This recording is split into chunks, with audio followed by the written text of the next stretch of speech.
I humbly request Dr. Edward Roy Krishnan to give a motivational speech to the gathering. Before I invite him, I would like to share a small brief about him. Dr. Krishnan incorporates and applies his unique passion in psychology to a wide range of managerial practices. He has lectured and trained hundreds of professionals around the world in the field of industrial psychology, organizational behavior and culture, group dynamics and team building, effective communication and conflict resolution, effective decision making and problem solving, as well as leadership development. Currently, he serves as the managing director of one of the most employment relevant international training institutes in Thailand.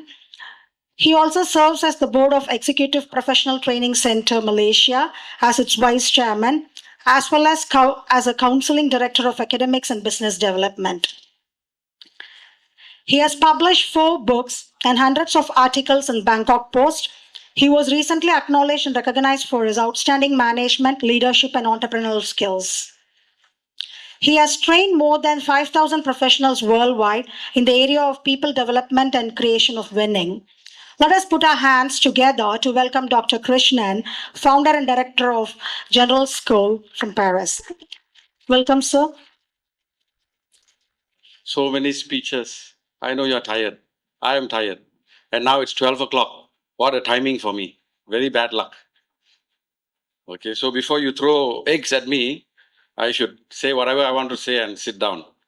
Now, when she read the introduction, I hate introductions. The fact is this. By the way, whoever came up here, spoke before, whatever they spoke to you, take it as it is, okay? But I'm going to speak from my heart. So if I offend anyone, that's up to you. I don't really care. All right? I'm going to speak from my heart. Because I've been in education for a while. I've seen parents, I've talked to parents. And today I'm quite disappointed because I'm actually looking forward to meeting young people. Oh, okay, there are young people. All right, from behind you all look like fathers.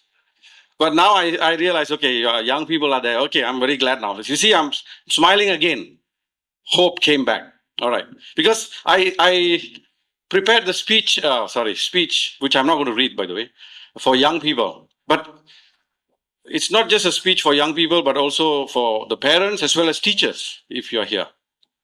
But about the introduction, all these introductions mean nothing to you. Why? Simply because you don't know me and I don't know you. And that's a big problem. Especially when people come up here and speak, or even on Zoom or whatever, if you do not know someone, they can roll on the floor, do magic, whatever. You are not excited at all. Isn't it correct? Yeah, you are thinking about biryani or whatever you ordered just now. Hey, you're thinking about how many more hours for Sunday to be over. I want to get out and do my stuff, Sunday stuff. That's the truth. So we all come to events like this and we put up a nice show, and I hate shows. So I'm going to speak from my heart, even though I'm dressed like this, formality's sake. Otherwise, I could have just come in more casual dress or attire. But talking about education, right? I'm supposed to give motivational speech, inspirational speech to the young people, and eventually maybe even parents, right? But what is motivation? How do you inspire people? There are, of course, books written on it, theories. Some people make a lot of money out of workshops by conducting motivational sessions. So there are a lot of ways of approaching this, but what is motivation? Well, I'm going to sound a little bit depressive to start off with. Especially young people. How many of you have been to a funeral ceremony? Young people, raise your hand. Funeral. Because older people, I think you have been to, you're a young person, huh? Hello, auntie. She is raising her hand now. Wait, I'll come to you. Okay, young people first. How many of you have been to a funeral service? Okay, great. I want to know that because otherwise I won't make sense to you. Adults, how many of you have never been to a funeral service yet? Okay, anyone else? Never been? Okay, all of us have been to a funeral service. And in most funeral services, whether it's Hindu religion or Christianity or Islam, I think there will be a time for someone to talk about the dead, right? We call it eulogy. Eulogy. So how does a typical eulogy read, or how does it go? By the way, don't be angry with me for talking about death. We came here to talk about university, what to study and all that, but why am I talking about death? Well, there's a big lesson here. What do people talk about most of the time when they talk about a dead person? Are they talking about, he studied in this university and he earned this degree and he earned this much money? Are they talking like that? What are they talking about? Usually. Young people, have you heard a eulogy being read? No. Okay, but people talk about the dead person, right? After they are gone. Okay, and normally what do they talk about? They talk about, bank balance? What? The will? Maybe. But normal people talk about the person, the character of the person. And this person is leaving behind. Again, in a very personalized way. Like they don't really talk about too much, or they don't talk too much about achievement, accomplishments, as much as they talk about who that person had been or was. So then, coming back, because we always start from with the end in the beginning. So if that is what people are going to talk about us when we are gone, so what should we be preoccupied with? Okay, so remember that example and analogy, okay? Now, I personally, I'm not sharing this with you to brag, okay? I personally have got 4 master's degree and I have 5 doctorate degrees, okay? And maybe I'll add more, who knows? I'm not saying this to, show off. I'm going to come to the real point. Okay, young people, are you surprised that I have a 4 master's degree? I have 4 master's degree and 5 doctorate degree. Okay, and I got my first doctorate degree when I was 26 years old. Because when I went and enrolled in the college to study undergraduate program, I was already telling everyone, I am here to do a PhD in psychology. My passion is not, forget about undergraduate masters, I want to do PhD. I had my mind fixed on that. And of course, whenever you have your mind fixed on anything, just like your girlfriend you fall in love with, right? Or boyfriend, you cannot stop it. You take shower, you don't get wet. You eat food, you don't feel full. You try to sleep, you keep rolling on the bed. Same like that. When you want something so badly, you get it. You make sure you get it. That's motivation, actually, to be, very frank with you. But, so I have all this. I've written books, as she pointed out. I've written books. I lecture in different universities in the US, Canada, Thailand, everywhere, okay? But when I work so hard to publish or to post a YouTube video about teaching and learning about, life coach, personal development, you know how many views I get? Few hundred? Hardly 500. Okay. If I pay someone to boost the views, I may get more. But I'm paying. So it's artificial. It's cheating. Okay. And then how many subscribers do I get? Maybe 1,000, 2,000, 3,000. Okay. How many of you are YouTubers here? Oh, we have a YouTuber. Oh, okay, right. You know what I'm talking about. He's very shy. Come on, be proud. Okay, I think you have more views than I do, right? Don't worry. I'll tell you the secret how to get more views. Okay, so when I put YouTube videos, I get very few views and my subscription is pathetic. I'm very discouraged to look at it and say, oh, come on. I use all my knowledge, my scientific, investigations and, get the right production team to work on it and then publish, and then this is what I get. Outcome is very discouraging. And then I somehow like to watch people eating on YouTube, by the way. Just not even ASMR. ASMR is when you try to hear and all that. The feeling is different. But just people eating. And I came across this guy from Bangladesh. Anyone from Bangladesh? This guy from Bangladesh in a village. He is very simply dressed. And his wife is very, he's very lucky to have a nice wife. She cooks for him a lot of food. He just puts it in front of the table. Recording is very so-so, just in the house, okay? And he cannot even speak English. I don't know what degrees he has, but cannot speak English. And then he eats food. You know how many views he got on that one video I was watching? 10 million. 10 million view. What is he doing? Just eating food. And you know how many subscribers he has? Now, he actually became very famous during COVID, especially. I don't know why. People didn't have anything to do. They were watching all this, okay? 300,000 subscribers. I looked at them and I said, why? What happened? You know, I have all these degrees. I published books. I worked so hard, become professor. By the way, I have more titles than that. I am Kentucky Colonel, Professor, Doctor now. Okay, people gave me titles and titles. I said, what is all this? For what? Now, don't get me wrong. Okay, I'm going to tell you, okay? Parents and teachers are the worst people to advise young people about career path and university choice. Yes, he's agreeing. Yes. Oh, but don't tell my parents. Yeah, they're the worst people. You know why? You know why? The example I just gave. Look at what's happening on social media. He is getting a lot of views and making a lot of money, and I'm struggling to make money as a professor.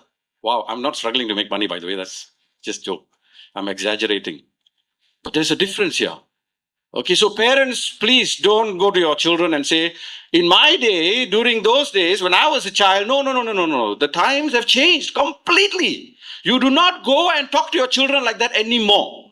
You do not know what is happening with them, what is going to happen to them in the future. You don't know, they don't know, I don't know.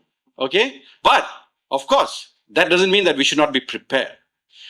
Now, I'm not discouraging university and degree and all that. You still need to do that. But why I'm sharing this is you need to manage your expectations very, very carefully. In other words, don't expect like your parents' time, when they get degree, they are assured a good job, a good salary, and you know, all that comes with it. But today, a degree does not guarantee success and happiness. Ultimately, we all are working for happiness. A degree does not guarantee that anymore. Full stop. That is the truth. And no matter where you study from, sorry, universities will always promote themselves and say they have this ranking, that star, whatever. It doesn't matter because I've seen it. I've seen university students or graduates who come and sit in front of me at the interview. And you know what? And that's another thing, okay? When people interview, are they really looking at your degree and making a decision based on the degree? You ask your parents, how many of them got selected because of the degree per se, like only the degree?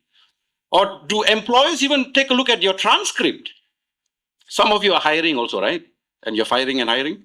You know what you're doing. So let's face up to the truth of the matter and let's not lie to ourselves anymore. And let's acknowledge things for what they really are. And really, really focus on what is really important. So going back to the eulogy, right? What people read about you at the end of life. It's about you as a person. So coming back to the YouTube video, now you see all the connecting points, right? YouTube video. How is it that he is able to get 15 million, 12 million, 10 million views? Well, he has a skill that I don't have. And that is, he knows how to market himself. So you may have hundreds of degrees, and yet if you don't know how to market yourself, you are not going to be successful in life. This is the world in the future, okay? If you want to clap, clap properly. Otherwise, don't clap, please. Don't embarrass me now. The energy level is very low, by the way. I was observing from the back. The energy level is very low. I understand it's a Sunday and it's also cloudy, but please be here, okay, for a while. Anyway, so in order for you to effectively market yourself, do you know what you need? I think I'm going to go back to the ancient times, philosophies. You need to first and foremost understand who you are as a person. Now, young people, I know this is not easy because for us, even adults, even we, when we are 40 years old, 50 years old, even 60 years old, sometimes we don't know who we really are, what we really want. After so many years of living life, we look back and then we look at the present and we ask ourselves, what am I really doing with my life? Am I really achieving what I want to achieve? Or many people, young people, choose university major or choose a university because of parents' choice, because of peer pressure. Oh, all my friends are going there, so I will go there. or because of the wrong notion that if I go to this university and study this major, I'm going to make it big and I'm going to be successful. Isn't that true?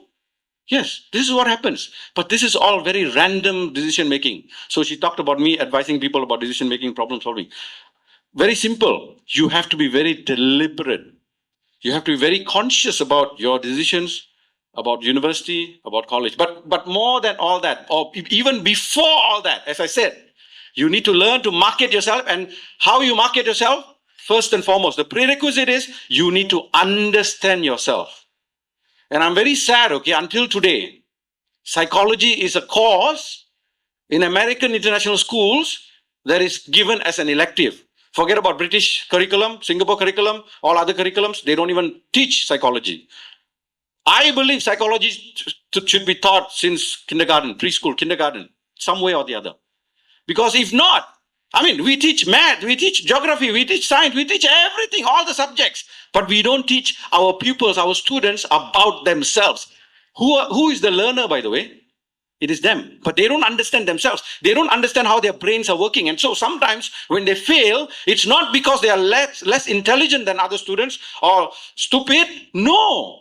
It is just that they don't understand the learning skills which they could improve on if they understood how the brain works. And that's all psychology. So young people, I know choosing a university is important. I know choosing a major subject is important. But you know what is more important than all that? The most important thing in life, not just now. I know you are here to make some decisions with your parents. But more than that, parents, please realize this and help your kids with this. Help them understand themselves, their values, what they really want to do in life, what they want to make out of their life. And don't tell them what they need to do. Come on. You have lived your life, okay? And you are living your life. Let them make that decision. You just guide them, you know, and be there for them. So parenting is about understanding your kids. And understanding this does not mean you work so hard. And this is one phenomenon in Thailand. And I used to work at the Graduate School of Psychology at Assumption University. I heard someone is here from Assumption also. And we actually do a lot of research. And I used to be research supervisor for master's and doctorate students in the counseling program and the psychology program. And we do a lot of research. And we realize one thing. There are a lot of young people who feel alienated, even though they have families intact, not orphans. But they are alienated. They feel lonely. You know, long ago, I went to Mauritius. The government, the Minister of Education of Mauritius called me twice to train teachers because they don't have enough counselors, because that's not such a small country of a few million people population, had high suicide rate of teenagers, men and women, boys and girls, committing suicide. You know why? Even though the parents are there, but they are so preoccupied with working so hard, giving the best education, meaning making a lot of money, putting them or throwing them into the most expensive schools, thinking that this is how we are showing our children that we are caring toward them. No, this is not real caring. Are you really there for them and with them in their journey to understand who they are and what they really want in life and what they want to make out of life? If you're not there, then everything else is useless, is redundant, is irrelevant. So you have to switch your roles, not to be guiding them toward this university, that university, this major, that major. Why? Because I say so, or because I know, or because my friends and their kids are doing the same thing. No. Let them make that decision and make that choice for themselves. Because that's when they will grow up. You know, we all grow older and older and older. I'm growing old. You can see my hair. But do we grow up? That is a more important question. And that question is answered by asking ourselves how emotionally mature we are, not intelligent. Have you watched the cartoon Powerpuff Girls? How many of you have watched the cartoon Powerpuff Girls? Very unique. Yeah, very unique drawing, right? All the three girls, what are the names? Bubble, Blossom, Buttercup. Quiz, she passed. Okay, others fail. Okay. Blossom, Bubble, and Buttercup. Now, if you don't know who are these Powerpuff Girls, you better go and Google, because there's a lesson here. All these cartoon characters, right? The three girls, their heads are very big, bigger than their bodies. Their bodies are only this much, but the head is so big. This is school system today, our education system. I don't care if you are talking about the Harvard or Yale or Oxford. I'm telling the truth. This is the truth. Okay? No matter which university, no matter how much they brag, the fact of the matter is we have created people with big heads, meaning intelligent, very intellectual, highly intelligent, intellectual, know the subject matter, can go and teach. But the body in the heart is in the body, that representing the emotional maturity and emotional growth and physical fitness. We neglect that. We don't want that. Especially for our young people here, we don't want that for you. So, don't worry about whether they are motivated or not. Because you know what? I believe, in my years of research in the field of motivation, my first PhD was about a variable called, or construct, psychological construct called achievement motivation, or the need to achieve. Now, I was so young at that time, but I'm still very, eager to know why in a group of 30 students, let's say in a classroom, or a group of 300, 400 people in a school, why is it that there's always a group of students or young people who are very achievement oriented? They want to get A's, they want to succeed, they want to shine brightly, and yet there are just the other opposite. They're flunking class, don't submit assignments, show very little interest in school. Why? I actually investigated that. That was my first PhD thesis. But that doesn't matter. And what I found out is that everyone is motivated at any given time. Even now, you're motivated. But some of you may not be motivated to listen to me, but you're motivated to pretend to listen so that I can finish my speech soon so that you can go and eat. That's okay. That's still motivation, you see? Yeah, as long as you are awake and living every day, you are motivated. And even if someone is sleeping, don't want to go to school, that person is motivated. What do I mean? Yeah, motivated to sleep. That is motivation. So don't abuse the word motivation. What you need to do is create that interest. Now, I'll tell you my own journey. Why did I become so passionate about education? Because my mother used to tell me stories about my grandfather, who used to be a headmaster, and how passionate he was about education. She didn't tell stories about so-and-so person got a high education and then went on and made a lot of money and bought Lamborghini and Ferrari. No, she talked about education in a very different way. How education changes lives, how education makes you humane. And that stick with me until today. And so I view education in a very, very different way. And that's what we advocate for at the European International University, at Bangkok School of Management, as at Wells International School. We try to do things very differently because we feel that everything else we do is going to be a gimmick, a marketing technique that we are not interested in. So, coming back, everyone is motivated all the time. Realize this. Don't say your child is not motivated. Never ever say that. Okay, never ever say that. Your child is not motivated. They are motivated. But the object of motivation, the object of motivation may differ at different points in time. Okay, so today maybe they are motivated to play computer game. They are preoccupied with that. So what do you do? So not long ago, I'm going to finish with this example, okay? Not long ago, I was teaching education psychology master's degree course to a group of Cambodian students at a university in Battambang. It's another province far from Phnom Penh. And one of the students came to me and said, my brother doesn't want to spend time studying. Many times I told him, study, study, study. Without education, someone told earlier, without education, you cannot make good out of life. Knowledge is power. Yes, I acknowledge all that. But you're missing the point. So she came and asked me for advice because I'm not just their teacher, I'm also their counselor, it seems. I don't know. Unwritten rule, right? They changed my role. Anyway, I asked her, so what is your brother doing? Sorry, what is your brother doing? Okay, you told me what he's not doing. He's not studying, but what is he doing? Oh, he's very, he's preoccupied with soccer, football. He is constantly playing football. So I said, have you ever gone to the field and sat there and watched him play football. What will happen? What do you think will happen to that brother when she goes and sits and watch him without any judgment? Your kids are playing computer game. Daddy or mommy go and sit and just watch instead of saying, "Why are you playing computer games? Why? Turn it off. Go and study." No. Sit down. Look at what they're doing. Look at what they're doing. Just be silent and be with them. And I also told her another thing. And not just that.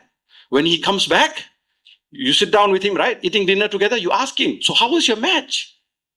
What was good today? What was not so good today?" And he will be shocked. My sister is taking interest in me? Wow. And what do you think will happen after that? See, that's it. It's not rocket science at all. So your kids need to understand themselves and you need to understand them. And when you do that, motivation will come automatically. You don't have to force it. Or motivation is just like, a basic need. Abraham Maslow, if you study psychology and even MBA and all that, it's a basic need. Motivation is a basic need. Just like food and all that, shelter, security. So why do you need to push it down their throat? No need. Just do what you need to do. Spend time with them, try to understand them, learn about them and what they are passionate about. Even if it is not about education or learning the way you all did, okay? It doesn't matter. But once you pay attention, understand them in whatever they are interested in, then they will start taking interest in what you like them to do, which is study. They will do it willingly, open heart, right? So I think that's it. I don't want to waste your time. Thank you very much and God bless.